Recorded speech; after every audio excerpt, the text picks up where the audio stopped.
Yeah, so it's like not much hands-on, but I invite you to tinker on the bridge later on.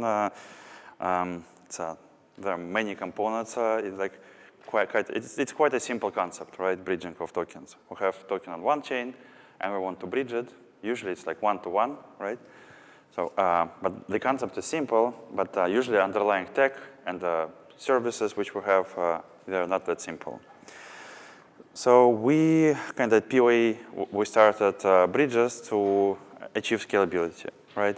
So the POA concept itself is like parallel chains with different consensus algorithms, which can be like used by dApps to scale when Ethereum is not ready to scale, right? So when Ethereum is ready to scale, for sure we will be happy if people will move to more scalable, more secure solution. So we think about POA tool as like temporary solution for scalability. That's how we started in 2017. Our first network is called POA. And after that, we launched a network called XDAI. Maybe you heard about this. And XDAI is also powered by, XDAI is a network is powered by the bridge, right? So without the bridge, network is not possible. We have a network, we have a testnet of POA, also with some bridges, and also Kovan test network is also on POA consensus, is also using bridges. So these bridges used also by protocols outside of our, how to say, group of networks, right? So there are networks like Ocean Protocol, Luxo, Artis, and some other EVM-compatible networks which are using this token bridge to bridge different types of tokens for different reasons. So that's the purpose of my talk today, to show which types of bridges are, how to basically launch it, which components you need, and where to get them, and many parts, and sometimes it can be confusing. And also, I'd like to explain our new concept, which is called arbitrary message bridging, where one bridge and one set of validators can relay tokens of different types. So basically, the bridge is a tool, right? Set of tools to help users transfer assets from network to network, right? Our bridge is mostly used between Ethereum-compatible network, EVM-compatible networks, but also we have some research how to bridge tokens from Ethereum to Binance chain, and now we're researching how to bridge tokens to Libra, because it's quite interesting for scalability purposes. Basically, how to have DAI on Libra, and how to help tokens to get to Binance chain and after get back, right? Because a recommended solution by Binance is just to move to Binance and don't go back, right? So we have two main repositories. So one is monorepo for everything but contracts, and second is a repository for all contracts, right? So I will open links and we'll do something on my computer. So main repository is token bridge, right? But we call it mono repository, but smart contracts are not there. So it's not yet fully monorepo. But when we started the bridge, it started only from contracts, and that's after we started to add different components, right?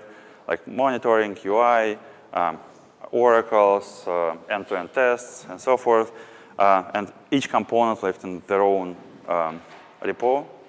And it's hard to maintain versions, and it's hard to make end-to-end tests. So that's why we decided to move everything into a single monorepo. Okay. So some terminology I'm going to use. Like when we think about bridges, usually we have two networks. In some setups, they're known as like left and right, main or other. We call home and foreign. So this terminology actually and the concept of the bridge itself was started by Parity Technologies. So home usually is a network where validators of the bridge make affirmations of events. So usually these affirmations require transaction at least one transaction per validator. And it's recommended to have home network as a network where you have cheap or subsidized execution, right? If you want to have a bridge between Ethereum and the sidechain, which chain will be home? Sidechain or Ethereum?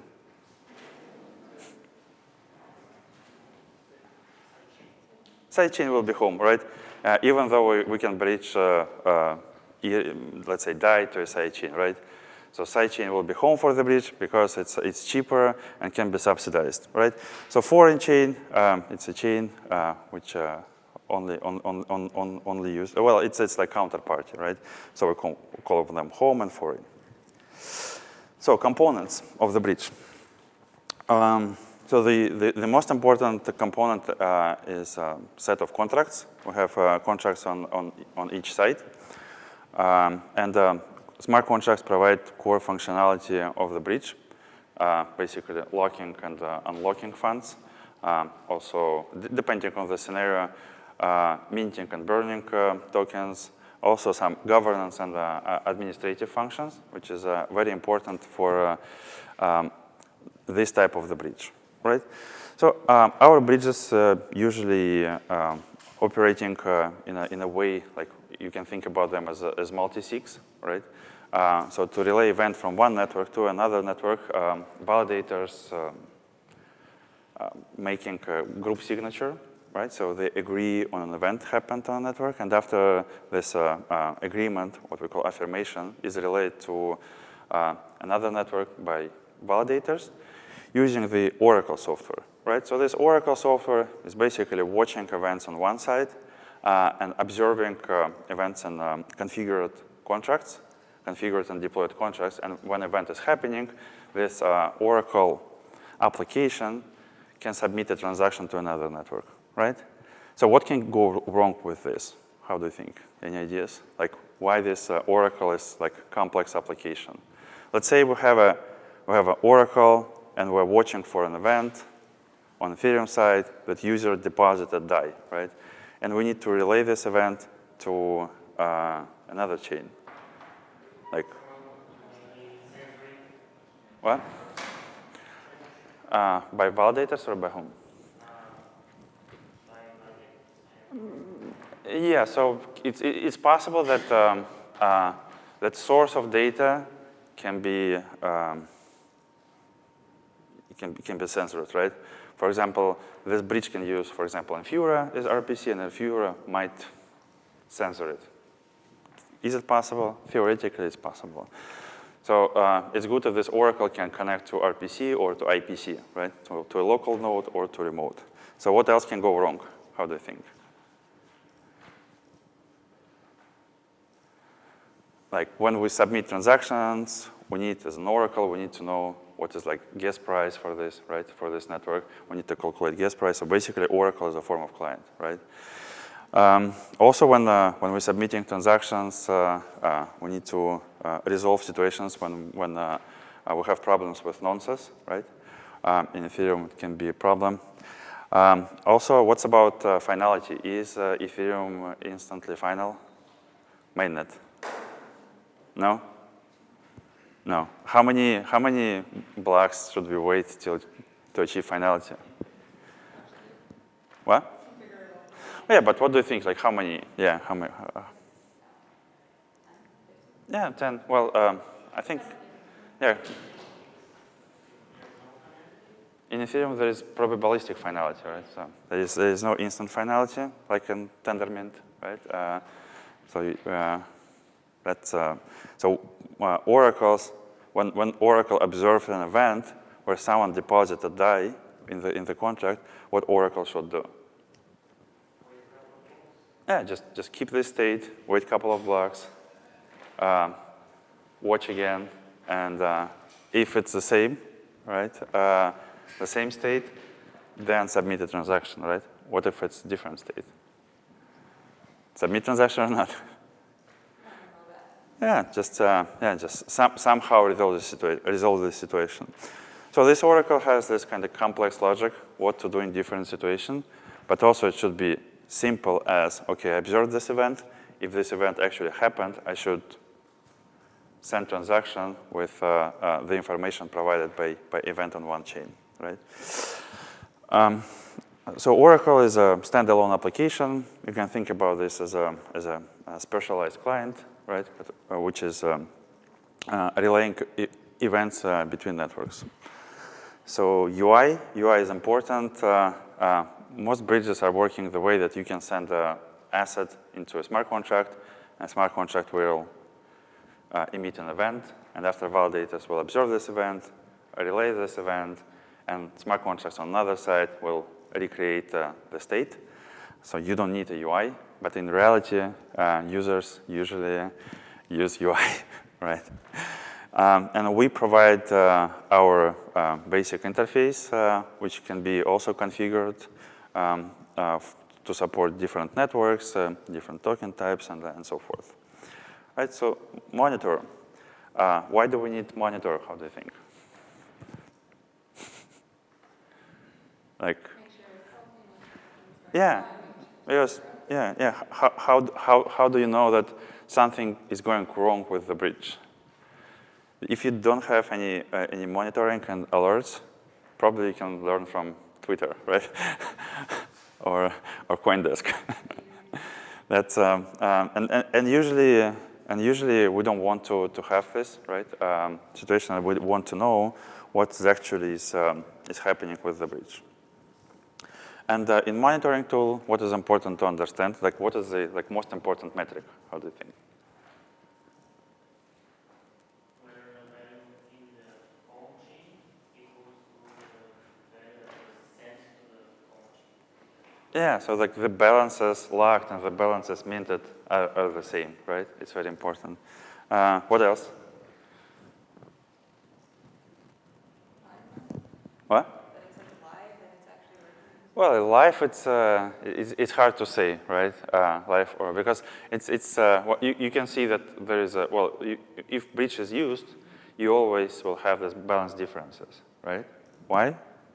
Because when something is locked, validators can wait 8-10 blocks, and the balance will be on the foreign side can be larger than balance on the home side, right? So you'll have this balance differences. So it's good to understand how many actually how many transactions happened, right? To understand this threshold. What else? What's about validators? Yeah. What do we know? What we would like to know about validators? Well, active, it's also hard to say because nodes, these Oracle nodes, they basically are listening to two chains, right? And they're submitting transactions to decentralized peer-to-peer networks. So you don't know, are they active or not? Most likely they don't have any incoming connections, so you cannot ping them. Like in a good scenario, nodes are totally closed on incoming connections, right? They just operate with state, which is replicated on their machines, right? They're basically reading and writing to nodes, to two nodes. What? Well, that's important, but this you will see by balance differences. By the way, how do you think? What is the most common reason why they're not processing transactions?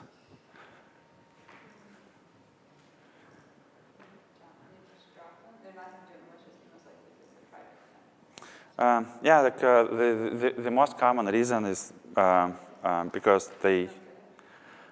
So first, because miscalculation of gas price, right? Because gas price Oracle can return wrong information. A second possible is that validators will run out of ether, right? And they're not using meta transactions, and they just send regular transactions. Now, each validator has some balance, right? And when balance run out, validators are not relaying events. Good thing here is that anyone, like any user of the bridge, can fund validators, right? Basically put something. But also here are some possible attacks. That's like if let's say if we have very, very small amount of coins that we can transfer, right? attackers can send many transactions between chains, right? And basically make denial of service on funds of validators. Right? It's possible. Deployment. This is a very important component to be sure that validators are running software with recommended settings. They can deploy all the components themselves, so there is no need for validators to use these deployment playbooks. But it's good to use because they have automatic update settings enabled for critical updates, not our critical updates, but system critical updates, synchronizing with different different time server settings, also firewall rules and some other things, right? Which are important for deployment. Well, and contracts themselves. So contracts is a component. Okay, so we have contracts on each side, and these contracts can lock and unlock funds, mint and burn funds. Do we need any other contracts? How do you think? What do you think? For the bridge to operate? Any ideas? Like if you want to design it from scratch, which other functionality are you going to add to the bridge besides locking, unlocking, and minting and burning?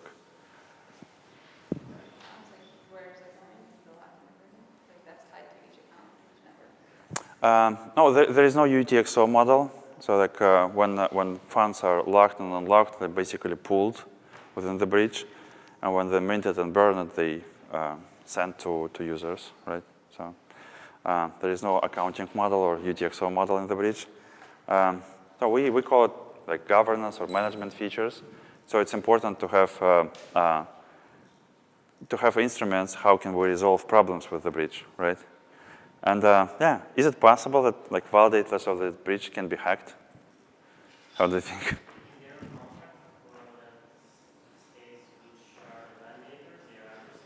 Yes, that's right. So there is a validator set type of contract where there is basically a list of validators, and it's initiated when the bridge is deployed, but after it can be altered by the one of the roles.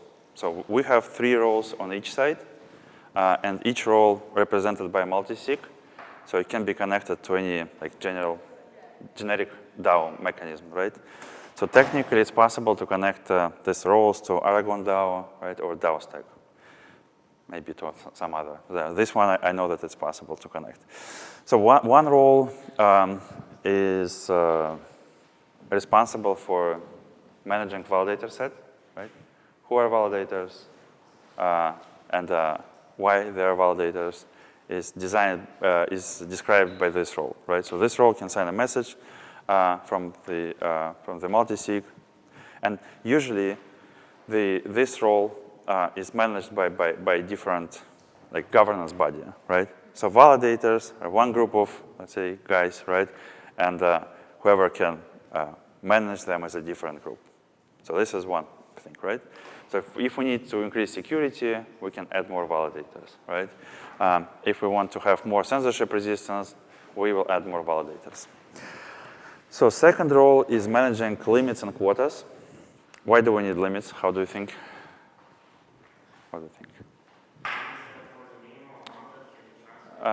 Yeah, limits per day. Like how many tokens can be sent per day?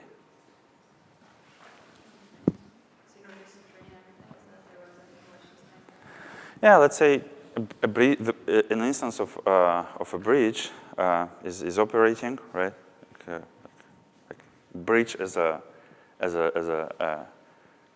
multiple services working together, right? But validators are hacked, right? And the attacker knows all private keys from all validators of the bridge, or from majority. So what the attacker will do? Will steal money, right? First, and second, he'll mint coins on another side or unlock, right? So basically, steal money from both networks. So to mitigate this, limits can be decreased.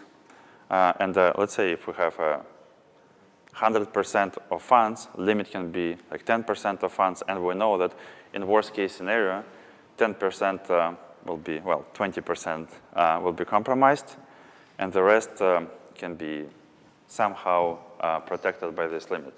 If we have monitoring and we observe this and we can react and we can find what is the best solution to do. But the first best solution that I see here is to decrease limit to 0, right? If the limit is 0, no one can transact over the bridge.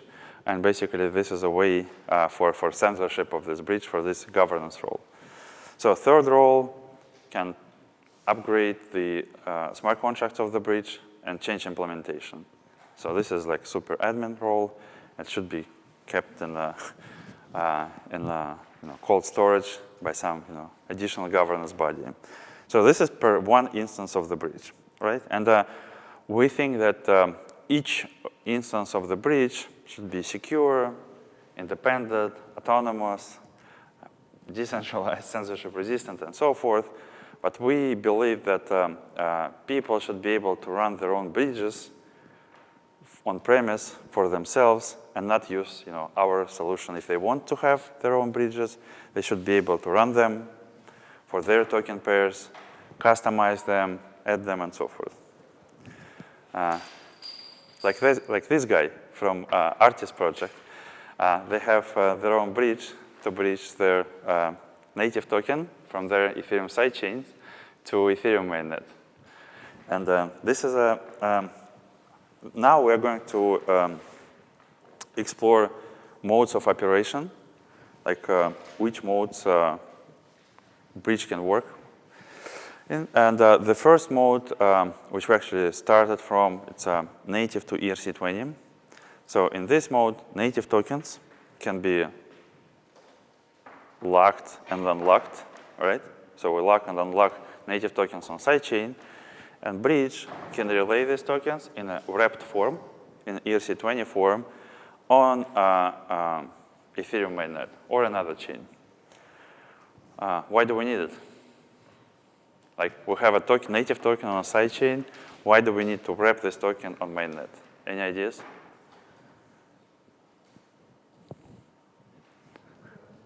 Yeah, let's say we have we have a token of a sidechain, POA token, and we want to have wrapped token on Ethereum mainnet. Why do we need it? Yeah, like why do we need the same token to be on multiple chains? Yeah, to bring it to another chain. And usually people are interested in bringing tokens to what? Liquidity. Yeah, cool. I should. Yeah, that's right. Liquidity. Usually we bring tokens to mainnet for liquidity. And liquidity means what? Exchanges, right? Trading, speculation. And speculation is very important for any volatile token, right? Arbitrage, right? Arbitrage, okay. Swapping, like Uniswap with curves, right? Lending, right? You can lend ERC20 tokens. And listings on exchanges. Like if you have a sidechain and you try to list it on a major exchange, it's very expensive. And if you have ERC20 token, you want to list it on an exchange, it's also very expensive, but less expensive. Why it's less expensive to list ERC20 token? What? Yeah, it's very easy for the exchange to list ERC20 tokens, and native tokens are hard to list, right? And also, when you have native tokens as an exchange, you have to have some infrastructure, right? You have to have some secure vault, cold storage, node, connection with dev team, follow hard forks, respond to security incidents, and all these things. And their exchanges are not very interesting to do this for small chains, right? And what if someone created a small chain but with good ideas, something that is important, how to get on good exchanges. Yeah, the only way is to raise funds only to pay to the big exchanges. We figured out that we needed to have this bridge, to bridge native tokens into the wrapped tokens. And here I can start to show some how this bridge is working, right? And so this bridge is I will show you, this bridge was deployed in May 2018, right? So I'll go to Etherscan, and we'll search for this bridge token, right? So POA 20. So this token is a bridge token. So it's a wrapped token, wrapped, right? So on Ethereum mainnet. And locked funds for this token are located on sidechain, right? So on the sidechain,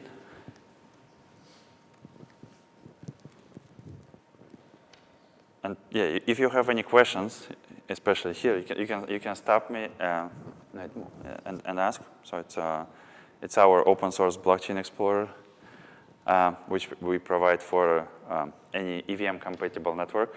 It's called Block Scout.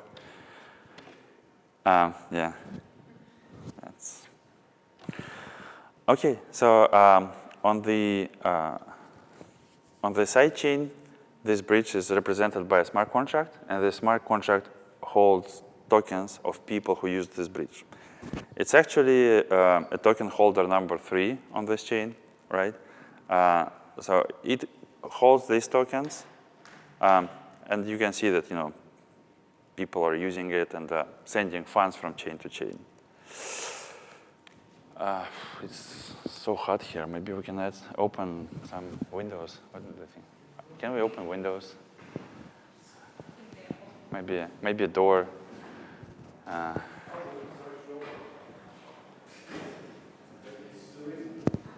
Let's keep it open. Yeah.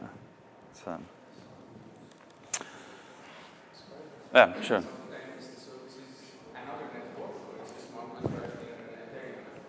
So smart contracts are on 2 networks. So smart contracts are on Ethereum network and on sidechain network, right? So on sidechain side, the smart contracts can lock and unlock funds, right? Because on this sidechain, there is no way for the bridge to mint native tokens. And usually native tokens are not mintable, right? When we think about native tokens, they're not mintable. There are some networks where native tokens are mintable, like XDAI, and this is an operation of the bridge, which I will show next. But usually we can only lock and unlock native coins, right? So native coins of sidechain can be locked and unlocked within smart contracts. So a user sends his funds to a smart contract of the bridge on sidechain side. Funds are locked, and the smart contract of the bridge creates an event with transaction ID, amount, and user account, user address, and this event is relayed by validators to another chain. So this POA network is a combination of these 2? On POA, there is a lock-unlock contract, and on mainnet, it's a mint and burn contract. Because this wrapped token, is ERC20 token, can be minted and burned on the sidechain side and on mainnet side, on any side for the new token. This type of the bridge working this way. So it's native token, lock-unlock, and wrapped token, mint and burn. Sometimes we cannot mint and burn ERC20 tokens. For example, when we use someone else's ERC20 token, right? When we want to move DAI from chain to chain, we lock-unlock ERC20 token and mint and burn representation of this token on another chain, right? So usually it's the transfer is like signing a transaction. And this is a second kind of limit that I wanted to show you. So to prevent a denial of service attack on the bridge, it's possible to specify a minimum limit per transaction. So here is like 300 of these coins. Yeah, this also can be different on different chains. So if you have minimum limit on one side is X and on another side 10X, and you understand how people can move from one network, but you understand that within daily limit they cannot move back with all the supply, right? And you can use it to limit. More people can enter than exit, for example. This is also, yeah, sure.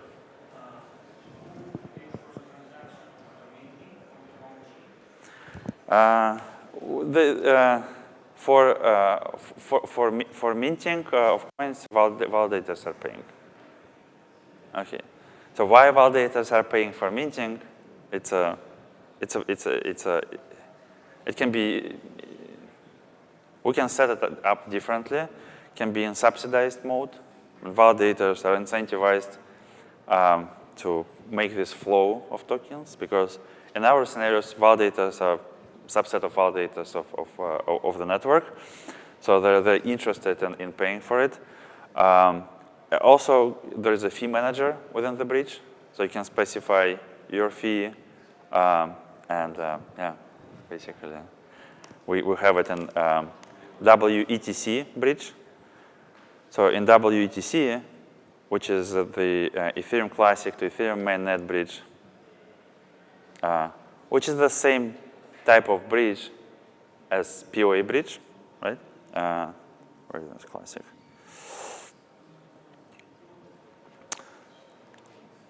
So here I have 0.48 ETC on ETC side, right? And some wrapped WETC on WETC side. Okay, right? So when I probably so there's a limit. So when I transfer 0.1, you can see that there is a fee 0.2, which will go to validators. Yeah, and validators can define this fee, but this fee is not decided by validator. It's affecting all validators. So fee manager contract, if we have one validator, we'll distribute to one validator. If we have two, we'll split into half and distribute each validator half of this fee. So this is how it works. Can be enter for free and exit for fee. This is a working crypto economy model, right? You like, let's say if you go to sidechain and you facilitate users to use sidechains, it's free. You generate usage of this network, and after users want to exit, let's say die on sidechain back to mainnet to get liquidity, you have to pay for it, right? Something like this. So this can be specified on the protocol, by the protocol of the bridge. All right, so in this bridge, we don't have any fees. It's our first bridge. We deployed it in May 2018, and it's still live, not hacked yet, in production, working 24/7 between two chains in basically hostile environment, right, of open internet. Smart contracts, anyone can query all methods of this smart contracts and submit transactions to these smart contracts, right? So, and there are some funds within. So this bridge holds $200,000 worth of tokens on one side and basically the same amount on another side. So when we send some amount of tokens more than the minimum limit, then we submit transaction. Now these funds are locked in the smart contract, and now the UI, validators are waiting for finality of POA, right? So when we transfer from POA to mainnet to achieve this finality, it's less time because sidechain is faster. When we move from mainnet to sidechain, we have to wait more. When we move from Classic, we have to wait for at least how many blocks? Who knows? What was the deep rework deepness on Classic during the 51% attack? Like 50 blocks, or 49 or something. Yeah. So on Classic, we have to wait 50 blocks, so or at least. That's 10 minutes or something. Yeah, that's 10 minutes or something. But also, you can specify it for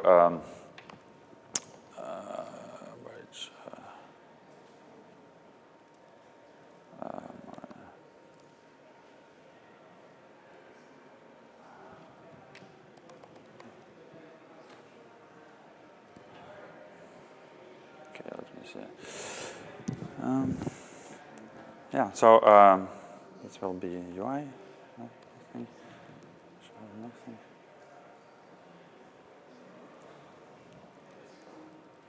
Yeah, this is while we're waiting this for the transactional mainnet.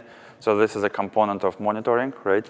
And here we can see that we have differences in supply and ERC20 token, right? So it means here that 40 something DAI are locked on one side and not minted yet on another side. So there is a withdrawal differences. So people who withdrew X DAI to DAI, they burned their X DAI, but they not received DAI yet.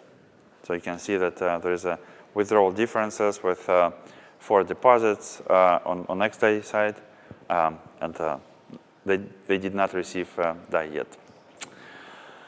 Okay, so let's, where is our tokens? Not here, not here. Okay, so we sent tokens, like locked 1,000 POA tokens, and should have received thousands of ERC20 tokens, right? You can see them, ERC20 on POA, right? Like $14 something. Why do we need this? It's to showcase how liquidity is working cross-chain. So we just had a native token on a sidechain, right?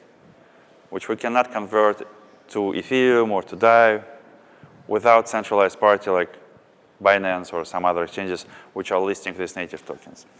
So if we go to mainnet, go to Uniswap, right? Let's see if we can sell this wrapped token for another token, right? So we can go to, I don't know if POA is here.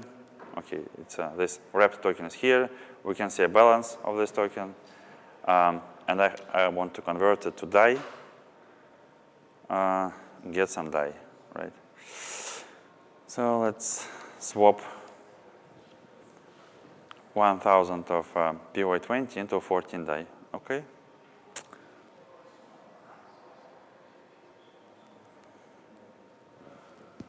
Well, should be. Okay, so we had native token on a sidechain, moved it via bridge into a wrapped token, sold this token to someone on a liquidity provider on Uniswap, and we'll receive DAI token for this thing, right? You can imagine that we can buy WETC and move it to ETC, and all these transactions are without custodian, so no one, like there is no single party who can stop these transactions between chains. So it's easy to imagine flows where tokens from chains to chains can move, and it's like already here, and you can use it, and you can deploy these bridges for different tokens between different networks. It's already here. Okay, so let's go while we're waiting for minting of DAI. Let's go to the second mode. It's it's ERC20 to native. So ERC20 to native is when tokens on, let's say, mainnet side, right, on mainnet, which are already there, ERC20 tokens, can be bridged to another network and be native tokens on this network, right? So for ERC20 tokens, it's lock on lock, and for native token, it's mint and burn. Why do we need mint and burn for native tokens? Any ideas? Yeah. Yeah, like mint and burn for native tokens. Yeah, mint for native tokens, for like platform tokens. Well, usually consensus not allowing you to mint new native tokens. Burn, okay, yeah. Burning is you can burn any native token, right? By sending to like random address or to sending to some special address or so forth, right? But minting usually it's a part of the consensus, and you cannot just say, okay, Bitcoin, please mint me 1 million Bitcoins, right? You can do this, but your block will not be accepted. Same with Ethereum, right? So why do we need to mint new native tokens by the bridge? Like, So that's a representation of the locked ones on the yeah, but just on your side chain, the home chain, they're minted, but they just represent the locked ones on the foreign chain. So you can only mint, I mean, you can mint however you want because it's your side chain. yeah, but like, why do we need this? Like, which use case this can enable? Well, you can transfer them from your Yeah. That's actually important for many protocols from like 2017. You remember, right? Like Ethereum, 8 million gas, and there are like thousands of projects, promising to deliver their apps for the whole world on this Ethereum chain, right? So many of them are, only were able to deploy ERC20 tokens, right? And basically sell these ERC20 tokens. It's good, right? Because projects raised funds and also created a lot of interest for cryptocurrencies. But what's next, right? You have platform usage token, but you cannot use it on the platform where you created this token. So you have to bridge it somewhere. Let's say you bridged it to a side chain, and if side chain with another token, you still have to use another token like on Ethereum, but you have more scale, right? Let's say you bridged your ERC20 token to a native token, right? And it's your own autonomous chain, and you can deploy your own contracts and embed usage of this native token into the economy, crypto economy, right? More people are using smart contract, more gas used of our token. We can burn it and basically create this loop where token holders can get benefits from usage. Is it possible on Ethereum? It's possible for ETH, but not possible for other tokens. There are like layer 2 solutions, like relayers, meta transactions, where fee can be paid in different tokens. But it's still someone else's infrastructure, right? It's just cloud, just someone else's computer, right? Meta transactions is just someone else's computer, which is doing something for you. And some projects are interested in having this side chains with their own tokens. The use case which we figured out last year on ETH Berlin hackathon was bridge DAI into the new side chain. And this side chain was started without any initial supply and without emission curve. So it was like empty network with like no reward. And this allowed to create a first stable chain. And in this stable chain, all platform fees, all account balances are in DAI. And we all love DAI, right? And we all love stable currencies for like day-to-day transactions and platform usage and so forth, right? So XDAI is the only usage for this type of the bridge that we know. There are some experiments where, well, not we know, like most people know, like who are interested in bridging. There are some bridges by Ocean Protocol, Colo, and Fuse, which did the mechanic where they locked ERC20 tokens and created native tokens of their platform using this type of the bridge.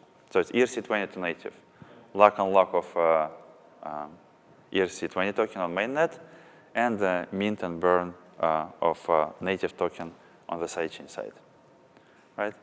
So to make it happen, this bridge should be connected into consensus of the sidechain. And it's kind of unusual that consensus can get some external events in non-deterministic system for the consensus, right? Another system can be deterministic like Ethereum, but for XDAI, it's not deterministic because there is no state of Ethereum within the XDAI, right?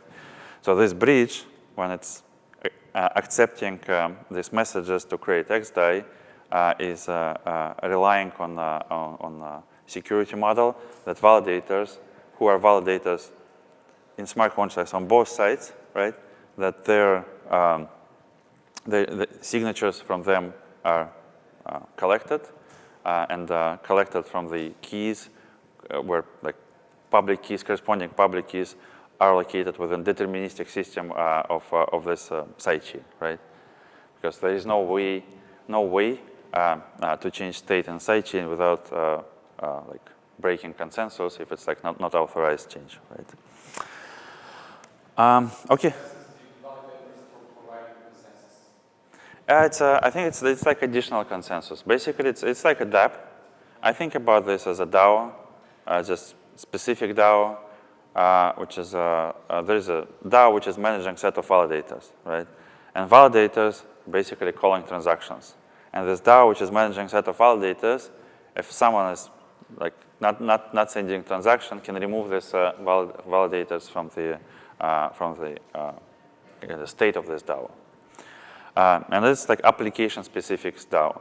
XDAI chain itself is also a DAO because a set of validators who is managing validator set of this chain is a DAO managed by existing validators. Because, you know, how? It's a DAO on the mainnet? Oh, no, it's a DAO. Well, XDAI chain, right, is managed by validators. Yeah. Now there are 10 validators, so right.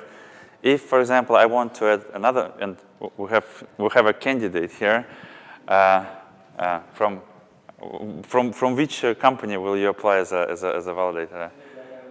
From any block, yes. Like we have a candidate, any block. They want to be a validator on XDAI, right? So they will apply on a forum. Let's say we're in Ethereum space. We're doing this and that. We're interesting to provide security. And any of the existing validators, like now there are 10 validators, can propose a ballot to add them. And there is a threshold required to vote them in. And if threshold is reached, they're in. But let's say if they don't want to be validators later on, they can ask, okay, we want to remove ourselves. And they can create a ballot to remove themselves. And other validators can vote to remove them. And there is no central party who can say, okay, game's ended. Let's just remove everyone, right? It's only validators can add or remove validators themselves. So it's a form of DAO. How many validators need to sign in order to make the lane open? Or is this configurable? Yeah, this is configurable now. Well, let's open this. Let's open DappBridge UI. So on DappBridge UI, all this information is from yeah, 3 signatures from 4 validators, and you can see daily limit, like 100K DAI can be breached per day. It's less than, it's more than available DAI on the sidechain. But it's less than all available DAI, right? So let's say if, yeah. How effective is the DAI used as a native currency on the XDAI chain?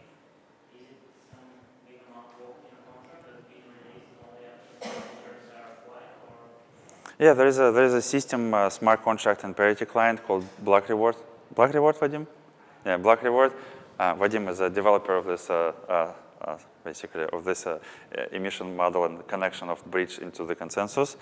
And when Block Reward mint new coins, so basically, when Block Reward minting new coins, consensus engine add these coins to user balances. So in Block Reward, you say this user that is bridging this DAI on the mainnet is going to receive from the Block Reward the exact number of days.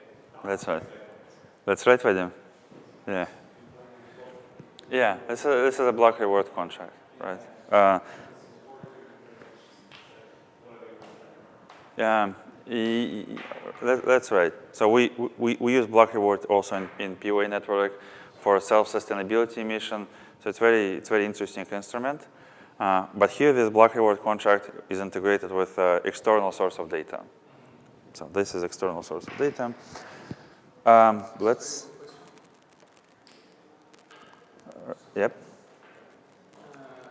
I lock or burn my token in the home network and the validator doesn't validate this transaction inside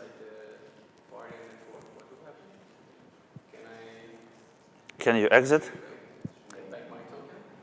Yeah, let me first. Here I want to show that this is a Uniswap swap, right? So this bridge token was swapped into DAI. So we had cross-chain transaction, right? And now I can take this DAI and convert it to XDAI, right? And by converting to XDAI, I will go to another chain and we'll use another bridge. Okay, well, your question. So you locked your DAI, right? But validators not created XDAI for you. Yeah, is it possible? Yeah, likely it's possible. Where?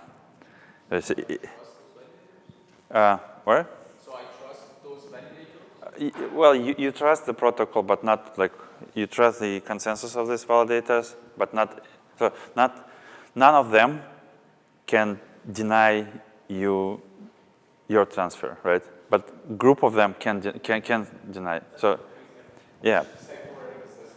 But it's for any consensus algorithm, right? It's just a matter of how much money they need, right, to basically to collude, for example, right? But if we think about validators of POA bridge, subset of validators of POA network. So the same if you use POA and you already trust the consensus of validators, but you don't need to trust any individual validator, right? And even if validator hates you or incentivized to do something bad for you, he can do nothing, right? One validator. Only collusion of majority of validators, but it's applicable to any consensus algorithm. The question is, the difference is public permissioned and permissionless is okay. What if the group of validators is under some attack, right? For example, from state level regulator, who is saying, okay, you cannot use bridge to bridge DAI. None of them can use. If validators are a part of exclusive group and they only can add validators themselves, it's possible that all of them will stop to do this, right? If I get this kind of message from Department of Justice, don't do any validation on the bridge, I will stop, right? And most likely other validators will stop. And there is no way, crypto-economic way, to replace validators with different validators. So that's why we need protocols like proof of stake, right, and proof of work to have this inclusive set of validators, right? So that's and XDAI is moving towards delegated proof of stake, and also validators of the bridge likely will be managed by the same type of model. Okay, so now we have DAI. We can bridge this DAI to XDAI, right? And use two bridges and move from locking native to minting wrapped ERC20, swapping it to another ERC20, and after the swapped ERC20, we will use to mint new native. How crazy it is! Yeah, for me, when I think about this, it's Internet of Money already, right? And no custodians here. No one can stop right here. Let's use this bridge, DAI bridge. So we have to go. So this 15. It was 14 something, right? That was okay. Let's say 14.5. Let's convert this 14.5 DAI to XDAI, right? So now we will lock this DAI, right? So basically change ownership from my account to the bridge account, and bridge pool of the bridge will increase, right? And after achieving finality, this message will be relayed to XDAI, passed to block reward, and block reward will create a new XDAI.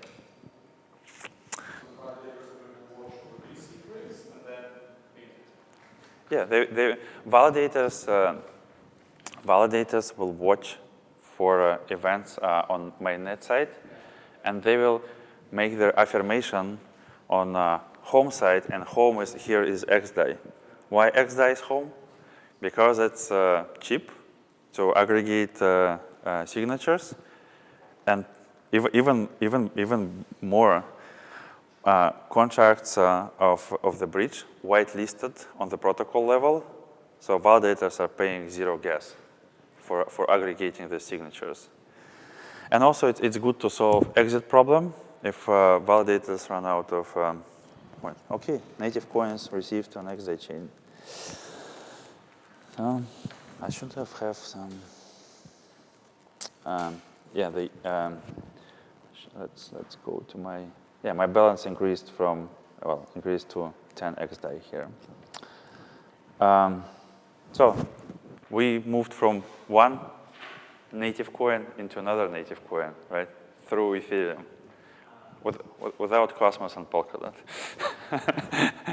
I mean that only by software you can deploy like yourself, basically, right? Yeah. So you mentioned that the smart contracts are whitelisted and the validators are not paying any gas for On XDAI side. yeah, so are they whitelisted on the protocol? On the protocol level, yes.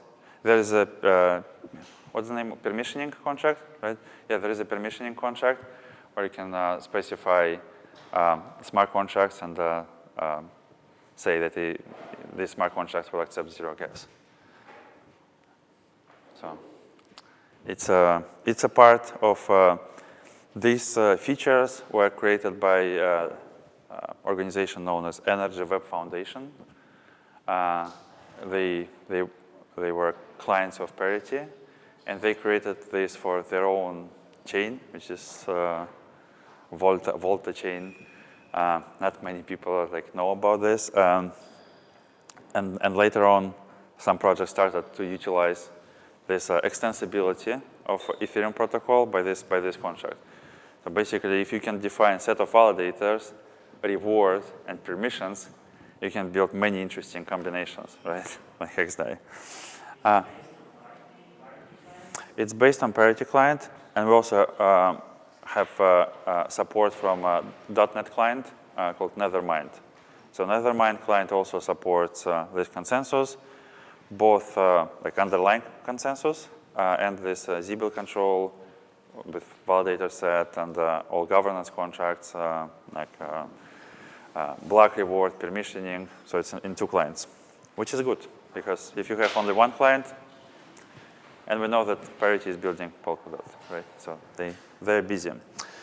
So yeah, we moved from chain to chain here.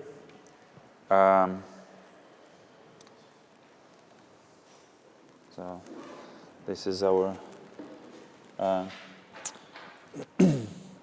So what's this is kind of last mode of. Oh, thank you. Last mode of operations of the bridge that we are working on right now. It's a very exciting idea of AMB bridge. AMB, it's arbitrary message bridging, right? Like, it means that bridge, instead of relaying tokens specified by governance of this bridge, can relay messages with arbitrary metadata specified by any user. So users can deploy their own, let's say, proxies for this bridge, and this proxies will generate, will split, let's say, structures into structures that validators can relay in one transaction. And after this proxies on the other side of the bridge can recreate the structure and make corresponding transaction on the sidechain side. So we can have, for example, ERC721 token with a lot of metadata, send this metadata into a proxy. Proxy will split it into messages. Validators will relay each individual message and combine this metadata on the sidechain side without any customization of the bridge. So one bridge, one set of validators can relay any token standards created and future token standards. And we have already implementation of this proxy for, well, the bridge is deployed between testnets, and we have implementation of proxy for ERC721 token. So already first NFT bridged using this AMB bridge. So we're building ERC20 proxy ourselves, and likely we'll use. So we have like we deployed it between Kovan and our testnet, and in one day, another team called DeepIt, they created an ERC721 token, minted it, and moved using AMB bridge. And there is no, like this bridge doesn't know anything about this ERC721 token, right? It's only relaying messages. So this is very exciting. You can, with one bridge, you can relay any messages between defined chains. And this way we can pull security, which is quite good, because each bridge with like existing way we deploy it, each bridge requires all these components, right? UI, oracles, smart contracts, this multi-sigs, governance, monitoring, deployment, remembering all differences in settings, because each bridge has hundreds of different settings. Here, validators can deploy like one set of contracts, one set of oracles, and it will work between one set of chains, which is very exciting. Do you have any ideas what can be like relayed and for?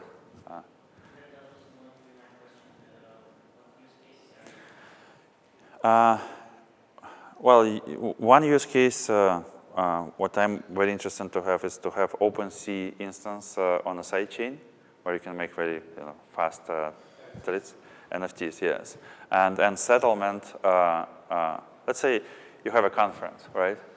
And you want to enable some mechanics, not only one where people can get these tokens from organizers, but also you want to enable some auctioning game mechanics, right, where people can exchange, sell, and so forth. You can have a marketplace like OpenSea deployed on a sidechain, and after people made their trades on a sidechain, they want to convert to something more liquid. So they want to make settlement, and settlement will be from sidechain to a mainnet, and on, let's say, OpenSea on mainnet. So second idea that I have is to let's say, to take Uniswap, deploy it on a sidechain, talk with, propose to top 5 ERC20 tokens to deploy proxies and allow alternative market for Uniswap on a sidechain. So it will facilitate arbitrage, but also it will decrease fees because fees on sidechain are much lower, right? Yeah, that's that kind of second idea. Yeah, it's very interesting to see what people can build using this bridge. Because for us, we understand that if we don't have this interoperability between chains, for side chains, it's dead end, right? They cannot survive by saying, okay, developers, just redeploy, right? No, that's not going to happen. It's very hard. Sometimes it's working, but you have to work directly with projects, or to be like Tron. You give hundreds of thousands of dollars to each developer just to deploy something and just throw money into projects, right? And after that's how Tron is doing with some top dApps, right? They just move, and we had this kind of story that they offered projects already migrated from, let's say, mainnet to sidechain. They offered them to migrate from sidechain to Tron and offered grants to migrate, just to migrate for money. So we think that interoperability is going to work when we have a way how you can join and exit. You know that something can go wrong, right? Validators can collude. Many different things can happen. But it's this type of attacks, the type of black swan type of attacks, right? And when we look into attacks on let's say, on Ethereum protocol, some attacks were resolved by the protocol or upgrades of the protocol, but some attacks were resolved by subjective resolution. That's why we have Ethereum Classic and all other stuff. So protocol were not able to resolve it, right? So we had to have hard fork and censorship and so forth. Yeah, I think that it's possible that breach can be hacked. If breach is hacked, smart contracts can be hacked. That's why we are making audits all the time. I think like 10 security firms audited smart contracts. So we're auditing them, like ongoing audits. I can show you some of these teams. Yeah, let's look at the end. Let's look what it is to like how to use it, right? Actually, if you want to tinker on it. So actually, this monorepo is we have a end-to-end testing for all components. So all contracts are covered by tests. There are integration tests between Oracle and contracts. So you can basically clone it and let me do this. Yes,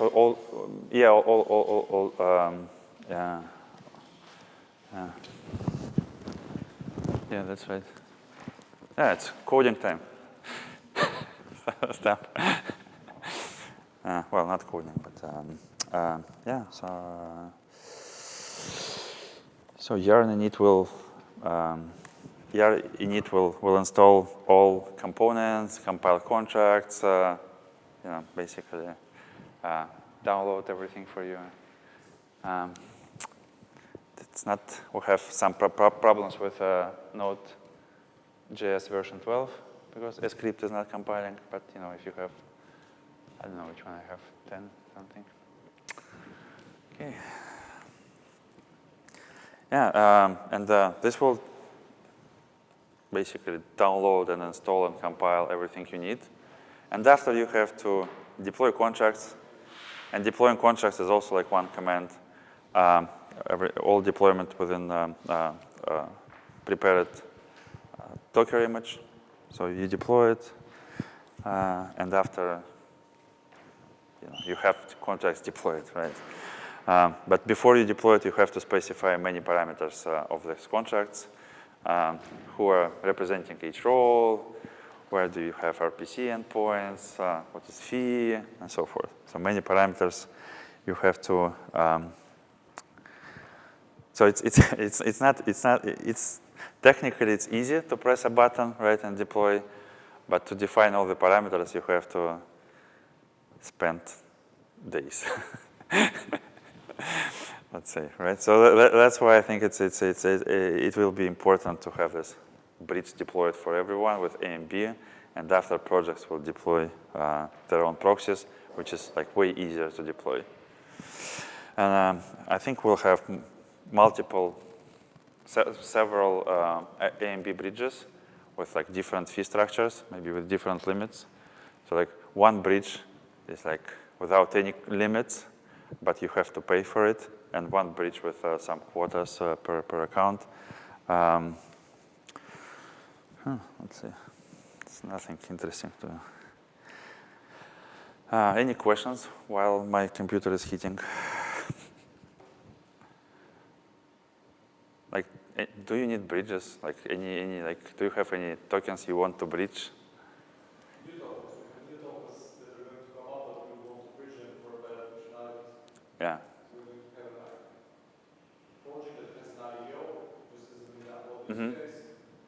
And if Ethereum for some reason is not enough for you, you can just do the user-defined bridge into XDAI blockchain, or yes, in our case, probably we're going to do some XDAI blockchain, or you can be the native ones, and then you can press on transaction.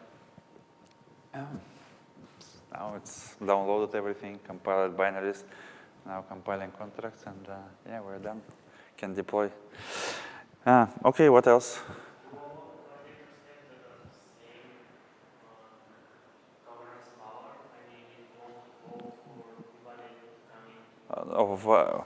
Validators of the bridge don't have voting power at all. So that's Validators for the validator set. of the Consensus on the home chain. well, consensus is, think about bridge as a DApp, right? So it can be same like physical people as validators of the bridge and validators of the consensus, but it's like two separate applications, right? The validators and consensus all have one and same equal rights. The authorities in the network. Validators of the consensus? Yeah, equal rights. They equal rights. Well, almost. So we have a special validator, and we call it Master of Ceremonies. So this validator is with restricted governance rights. So a person who is bootstrapping new network cannot vote for proposals to add validators or remove, because usually this person has some like creator, right, of this network, or like founder or something. You can call it like this. Because when I bootstrapped first POA network, I had some power like to select first 4 validators, and after they started to select new validators themselves, right? But no, this validator is technically is still operating, but I cannot create proposals, I cannot vote, I can just be a part of state machine replication, basically, and getting some reward. So we use this validator for technical purposes, just to test updates, or some stress testing on live networks, right?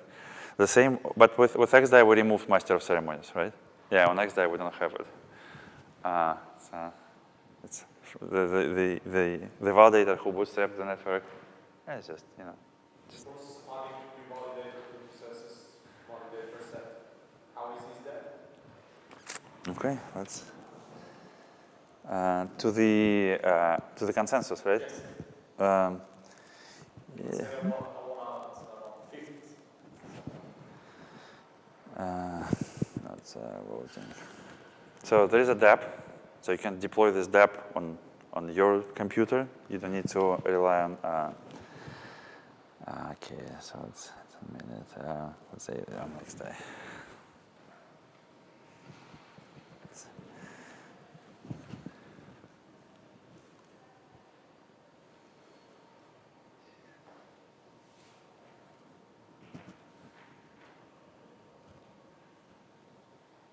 So this is a ballot, previous ballot, to vote in Didi. This is a ballot about you. Vote in your validator to XDAI. You can see here, right? So Lab 10 is a cooperative tech guys from Austria. They have their own sidechain. They applied to be a validator on XDAI, and I created a proposal to vote them in. You know, 3 other validators voted for, and the threshold was reached, and the consensus onboarded them into the set of validators. If I want to onboard someone new, right, I can go to like create new ballot, and a new validator, right? Just I want to add a key, like mining key, right? And here I specify mining key. Let's just use this. New voting key. So each validator has three different keys. One key is to create blocks. One key is to participate in governance, and one key to get payout from the network, right? Why 3 keys and not 1?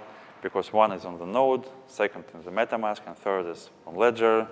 So if one of the systems is compromised, then less chances that other systems will be compromised. So that's it, right? I specify a date, let's say for a week, right? I press add ballot. I cannot add it. Why? Because I don't have my voting key for XDAI. I don't keep, on the computer I travel with. So so I don't have this key with me, but if I have this key, it will be just sign a transaction, proposal is created, and there we have a tool where validators can subscribe to notifications in kind of decentralized fashion. So they basically listen to events of this type, and when event is happening, they get an email. So there is no way to anyone to stop from receiving these notifications, right? Because it's an important part of governance. Because it's possible that governance is happening, but you don't know about it, right? like I don't know what's going on in DX. You're going to receive an email and then you can come here and say, yes, I agree, I'm this person. Yeah, for example, let's say I'm a validator and someone wants to kick me out, right? And they can just silently create this ballot, not telling other people, create a small group, let's say, I don't know how many keys are, let's see. Yeah, the threshold here is 3 out of 10 required to vote in a new validator, including myself. So to kick out or add new validator, 3 votes are required. Yeah, this governance is working since 2017. If you're interested in on-chain governance, like real stuff, right? Not what people are, shitting about. You can switch to POA network and just like read all the dramas that POA validators had, like adding or removing validators, distributing reward. Because POA is based on governance, so it's a part of the consensus. Like no governance, no consensus. It's okay. Yeah, I think we covered most topics about bridges. As I said, everything is prepared. It's in a mono repo. You just clone it. You need yarn, and you have all the things you need to deploy any of these 3 types of bridges. For A and B bridge, you have to switch to some dev branch, but it's because it's not released yet. All contracts, you can find audits of the contracts if you're interested in releases. We're not auditing each release, but if it's audited, let's say this one audited 24 days ago, there is a link by who audited it. You can find what was there. Yeah, so last audit was 24 days ago. Something going on. Yeah, any last question? Didi, do you have a question? You're an experienced user of the bridge. Yeah, what's the status of the arbitrary message? Yeah. It's not in production. We don't have audit for it, but we have it deployed between our testnet and Kovan. And there is already proxy deployed for ERC 7.1. So the bridge is up and running. You can use it. We are subsidizing all messages now. Actually, 2 teams are planning to use this AMB bridge during the hackathon, which is cool. Yeah, if you have questions like how to deploy the bridge, please join our Gitter or forum or Discord. Happy to answer questions there. If you need us as validators on your bridge, we're happy to be a validator. So, what else? Last questions?